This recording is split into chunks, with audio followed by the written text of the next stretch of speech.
अस्सलाम वालेकुम, Mohammad Khan here helping you adventure to your life. और ये मेरा इंट्रोडक्शन है, ये मैंने रट लिया है अंग्रेज़ी के जो मेरा यूट्यूब पे वीडियोस आती हैं उसके लिए ज़्यादा इस्तेमाल होता है। लेकिन thanks to Pakistani by the name of Azad Chaiwala, मुझे उसने इंस्पायर फाइनली कर दिया है कि मैं उर्दू में भी कंटेंट ज़्यादा बनाऊं। तो उस चीज़ को मद्देनज़र रखते हुए मैं सबसे हाईली रिक्वेस्टेड उर्दू का कंटेंट जो मेरे ब्लॉग के रीडर्स ने मुझे कहा है वो डेयरी फार्मिंग के ऊपर है। काफ़ी मेरे ब्लॉग के रीडर्स जो कि मेरे ईमेल लिस्ट पे आ चुके हैं उनमें से काफ़ी बड़ी परसेंटेज वो है जो डेयरी फार्मिंग को सर्च कर रही थी ऑनलाइन, और मेरा आर्टिकल जो कि 500 से ज़्यादा उसमें सिर्फ कमेंट्स हैं, उस आर्टिकल को उन्होंने पढ़ा और उसके थ्रू वो मेरे वर्ल्ड में दाखिल हुए। तो मैंने बहुत come over the years dairy farming के ऊपर लिखा है क्योंकि मैंने कभी अपने आप को as a dairy farmer identify नहीं किया। I am an entrepreneur who happen to start a dairy farm as well. उस डेयरी फार्म को स्टार्ट करने में मैंने बड़ा कुछ सीखा, उसमें काफ़ी बिजनेस सिस्टम्स मैंने अप्लाई किए। लेकिन अगर आप मिसाल के तौर पे मुझसे पूछेंगे कि एक जानवर को बीमारी है फलाना ही, वो कैसे ठीक होनी है, तो मैं कहूँगा भाई एक कोई वेट से हम पूछते हैं, इकट्ठे जाके पूछ लेते हैं। लेकिन मेरी technical knowledge next to zero थी और नेक्स्ट टू ज़ीरो है, बट अल्हम्दुलिल्लाह because of the business systems and getting the resources together, मैं उन लोगों को जानता था जो डेयरी फार्मिंग का काम जानते थे। मेरे पास वो रिसोर्सेज थी जिनको यूज़ करके डेयरी फार्मिंग अच्छे तरीके से बनाया जा सकता था। तो अल्हम्दुलिल्लाह वो मैंने यूज़ करके एक छोटा सा डेयरी फार्म खड़ा किया जो कि अल्हम्दुलिल्लाह बहुत एफिशिएंट था, काफ़ी सक्सेसफुल रहा। और मैंने फिर उसको 3 साढ़े 3 साल के बाद एक प्रॉफिट पे अल्हम्दुलिल्लाह बेच भी दिया।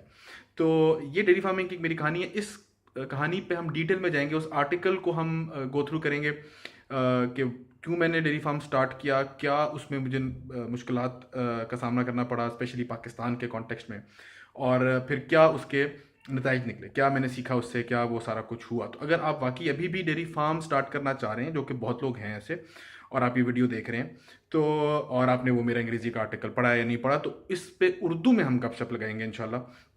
और उसके लगाने का मकसद ये है कि उर्दू में कंटेंट भी ज़्यादा जनरेट हो। और ज़ात चाय वाला, थैंक्स टू हिम अगेन, वो मुझे नहीं जानते मैं कौन हूँ, मैं उनकी वीडियोस काफ़ी देखी हैं, फिर से देखी है। मेरे एक और दोस्त है फवाद, उसने उनका ज़ात चाय वाला भाई का फिर से रेफरेंस दिया, तो मैंने उनकी जाके फिर वीडियोस देखी और मुझे बड़ा मज़ा आया। बड़े मज़े का कंटेंट है, बड़ा ऑथेंटिक कंटेंट है।